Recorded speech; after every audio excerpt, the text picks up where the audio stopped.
The idea that elections can help a society address its deepest problems is a myth. And in this video, I want to talk about that belief in elections, and I want to talk about why I believe it's a myth. But I don't just want to complain, right? It's easy to point out the problems, but I also want to point out if elections don't work, what could work, right? If a culture has really deep problems and people really wanted to get to the bottom of them and create a way of life where everyone can enjoy mutually respectful relationships with everyone else as a normal way of life, how could they do that? That's what I'm interested in. So, to get there, let's first start talking about elections. Now, I used to believe in elections, and growing up, I looked forward to voting. And when I was a young man, I did vote, and I felt proud, I felt satisfied, I felt like I was making a difference in my country. And there were a lot of signs, right, that voting mattered. Like I would turn on the TV, and there would be news programs with very serious people having serious conversations about big policies and different candidates and parties and who to vote for and who can we trust, and big conversations around the dinner table or at restaurants with trying to figure out, like, what are the right policies and who can we trust to be the leader and so on. And so for a long time I didn't question, but over time I had this feeling in the back of my mind, like, maybe elections can't make a big difference. And the truth is, some people will say that, elections can make a difference, and maybe in some sense they can make a little difference, but the truth is we have really big problems. And I say I live in the United States, but what I'm talking about is true in any democracy, right? There's sexism, there's racism, there's political corruption, there's pollution, there's widespread child abuse, right? Like, there are big problems in this country, right? And those problems have existed the entire history of this country, which is over 200 years. And there have been elections the entire time. And I'm pretty sure if elections could have worked, right? If elections could have helped this country collectively address its deepest problems, they would have worked by now. And I think it's safe to say we've given elections a good try. So, I first started wondering about elections when I heard an activist tell me that if elections could make a difference, they wouldn't be allowed. And when I first heard that, I was kind of scared, right?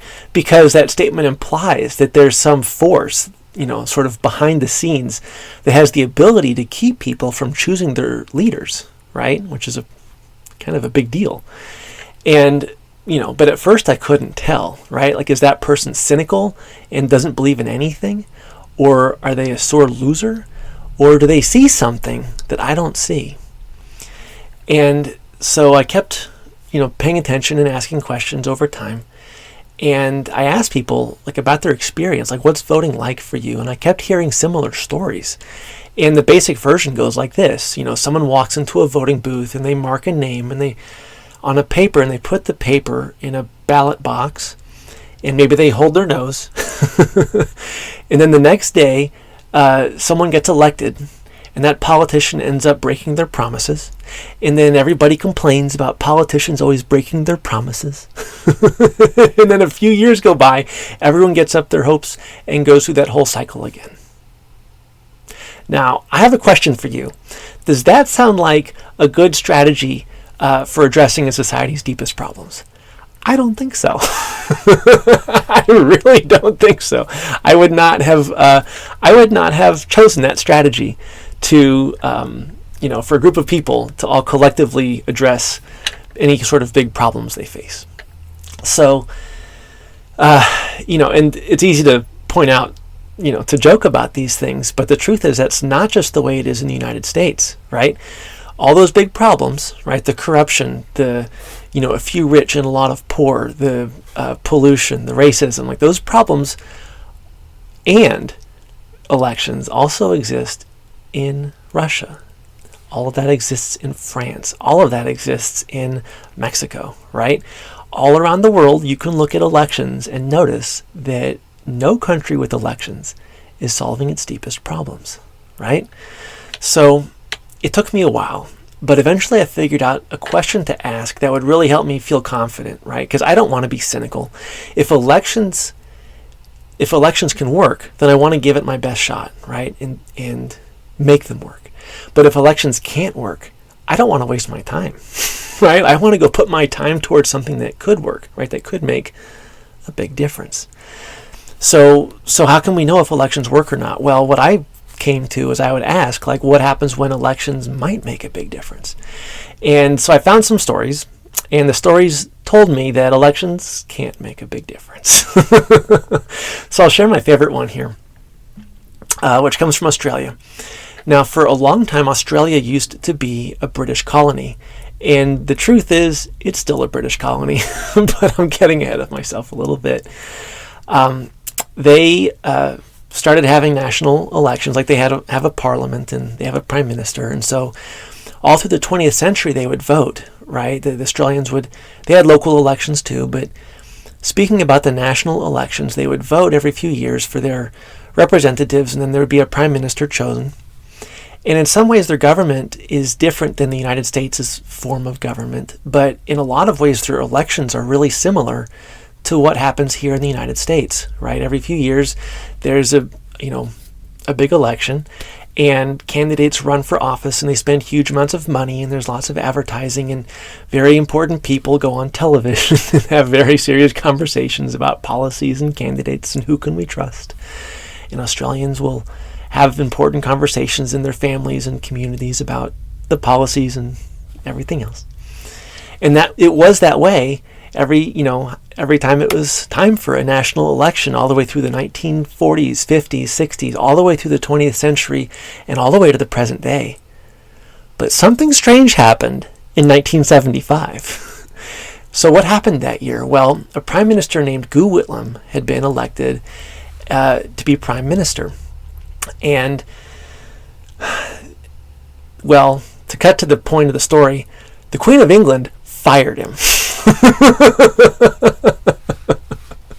So to be clear, the prime minister it's not like a prime minister like firing a bureaucrat, right? Or a CEO firing an employee, right?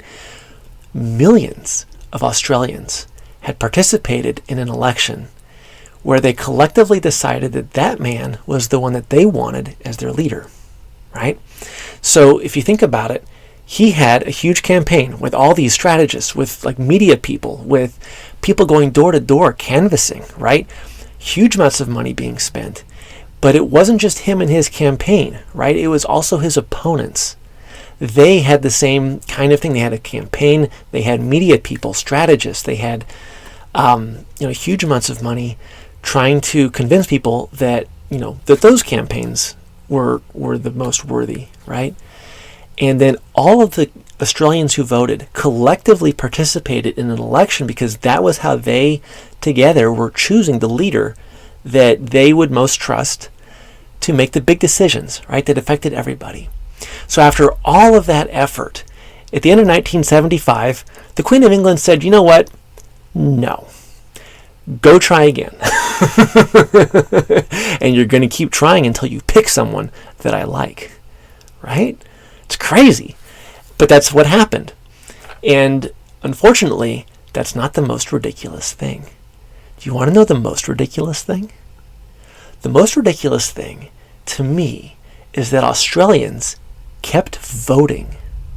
So there were more national elections after that, and there were more national elections a few years later, and then they kept happening all the way to the present day. National elections where Australians kept voting even though they knew that their vote didn't matter, because the Queen could cancel their government whenever she felt like it. And so people, what that tells me, right, is that elections are well managed, right?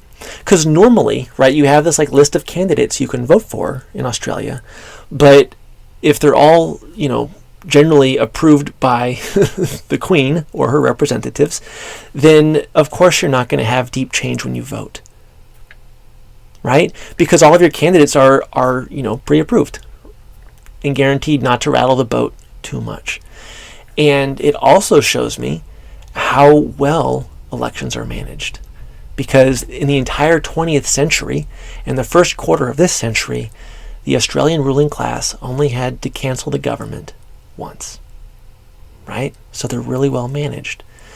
And, the United States, where I live, doesn't have a queen, but obviously elections are very well managed too, right? Like, if you don't think so, point out the candidate with a plausible plan and a lot of integrity who will get rid of poverty, right? Who will make sure that everyone who's willing to contribute in a good way can have a basically comfortable and secure life, right? Not asking for anything fancy, but just the basics for the people willing to contribute to their culture. Not a single candidate has a plausible plan for that, right?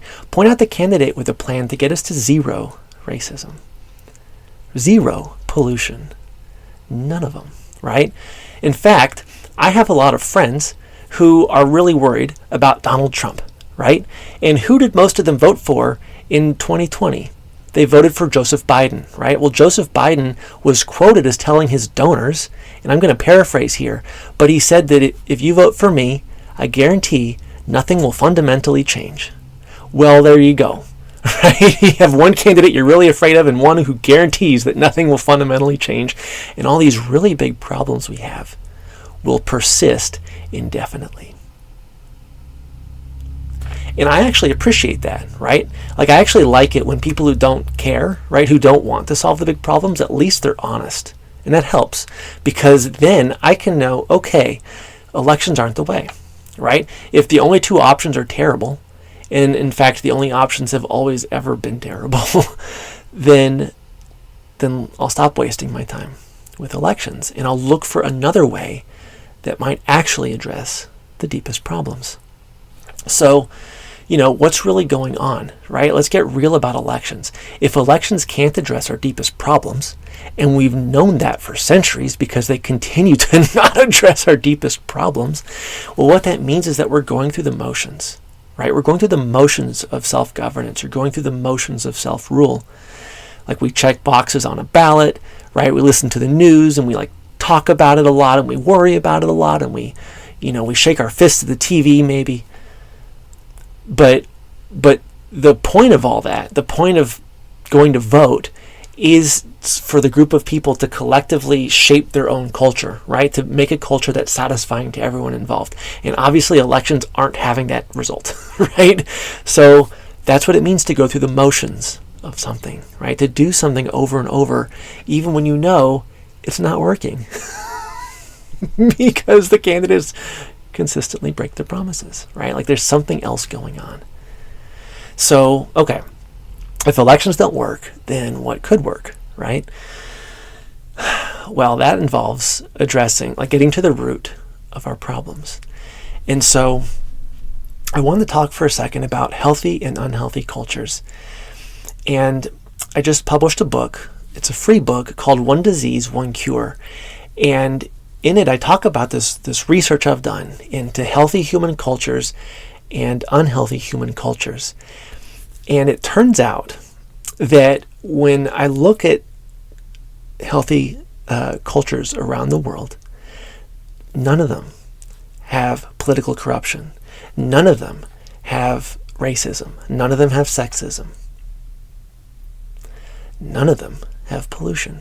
They just don't have these huge problems that seem to go on endlessly in cultures like where I live in the United States, right? And when I look at unhealthy cultures, when I look at the cultures with, political corruption, every single one of them also has racism, also has sexism, also has pollution, also has widespread child abuse, right? So many cultures around the world are unhealthy, and when I really look at the fundamentals, they have the same kinds of problems. And for a long time I wondered, how can there be these groups of people that live in such a beautiful way consistently, indefinitely, right? They're able to maintain a baseline of mutual respect between everybody. And how can there be these groups of people that live in such unhealthy cultures with these big problems that they're not able to address seemingly indefinitely, right? Maybe even centuries. And what I realized is it comes down to a single root problem, right? Every single unhealthy culture I've studied has a few people who impose law on everybody else. Every single unhealthy culture I've studied has a few people who choose how the law is enforced, and everyone else just gets to deal with it. And that's what it means for a few people to rule over everybody else. And so that's what makes a culture unhealthy, right? Having rulers is the root cultural disease, and those other big problems are symptoms.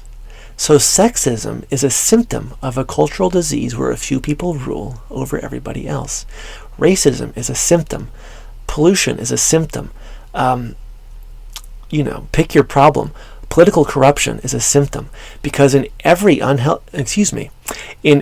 healthy culture I've ever studied, they don't have those big problems, and no one rules over anybody else, right?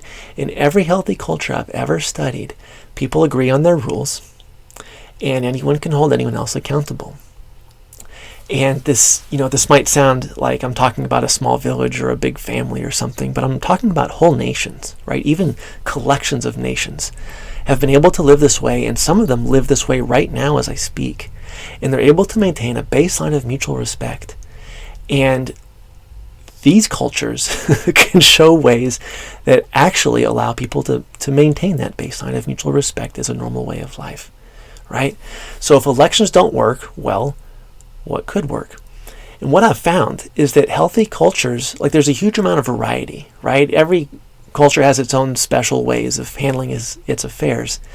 But there are some root patterns, like some common patterns that it's possible to pull lessons from. And so I want to just give one example of like collective problem solving that really touched my heart.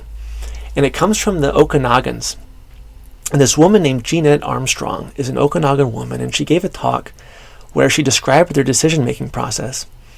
And I didn't listen to the talk. I only read it, right? I read a transcript, so I don't know how this word is pronounced, right? The name of their process. So I'm giving it my best guess, but I'm letting you know that they might pronounce it differently. But what she described is the decision-making process called Inalquinwix. And one of the beautiful aspects of it is that the Okanagans make sure that no matter what, they can take into account all the perspectives that they want to, right? They don't leave anyone's perspective out if it could be important to them. And so, you could have certain, people that can show up to a meeting, but you also have lots of perspectives that can't show up to a meeting, right? And so what Jeanette Armstrong talked about was how they would train people to speak on behalf of all the perspectives that they wanted to have present in their decision-making process.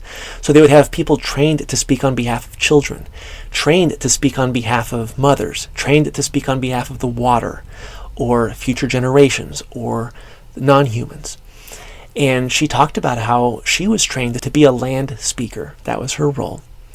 And so no matter the decision, no matter how big or small, it was always her role to not just think about herself and not just think about the people, but it was her role to ask how that decision might affect the land. And so for each choice they considered, how could that affect the water or the forests, in the coming years. And when she did her job, and the person speaking for the children did their job, and the person speaking for the water when everyone did their job, then their decision-making took account of everything. And yeah, water can't speak for itself in the same way that humans can, but they made sure that they took that perspective into account. And I would think that mothers were welcomed at their meeting, right? I don't think they barred mothers, but sometimes mothers can't make those meetings, and so they would have a person who could represent that voice, right? So no matter what, any perspective they wanted considered, they took it into account. That's how I interpret, what she said about the Inalquinwix process. And as far as I know, Inalquinwix is unique to the Okanagan people, right? But every single healthy culture I have found has some process like that that makes sure that everybody's needs are taken into account, right? So it's not just whoever shows up, and it's not just whoever can get the most votes, or whoever has the most money, or whoever this, whoever that. The entire group, everyone in the group, takes responsibility to make sure that the group collectively stands for everybody's needs. And so in Auchinleck is the Okanagan way. Other healthy cultures all have their own ways, but the point is that every healthy culture has some way to make sure everyone's needs are accounted for. What allows healthy cultures to address everyone's concerns? Well, they're free to do so, right? No one else is imposing law on them. No one else is forcing them to make decisions in a certain way, right? And so they're free to choose to live in a way that addresses everybody's needs. And so when I think of like, well, how can we have a healthy culture? I say we, like any group of people. How could any group of people have a healthy culture? Well, you have to make it so that nobody rules over anybody else. At that point, everyone in the culture is free to figure out, how are we going to make decisions in a way that account for the needs of everybody? And you know what, I learned a lot from Jeanette Armstrong, and when I reflected on everything she said, I realized like elections are basically inappropriate. Like even the best case scenario with elections, like they just don't help a society generate deep solidarity. Like they don't help people have a deep sense that their neighbors are looking out for them and that we're all really dealing with deep problems together. And the reason is that like no one wants to be a loser, right? And so what do people do? Well, they band together in political parties and factions, and they try to get votes to be the biggest party. Why? So that they can get their leaders in office and impose their laws, like their will, on the minority. And so, of course, no one wants to be in the minority. I wouldn't want my perspective ignored because I just didn't have enough people who happened to agree with me. I wouldn't want leaders that didn't care about my perspective because I didn't vote for them, right? No one wants that. And yet that's what happens with elections, right? The majority just decides, well, we're in the majority, so tough. Try to get more votes next time, right? Well, no, that's not appropriate. That's not the way to generate a culture of deep solidarity where people can actually address the problems they face.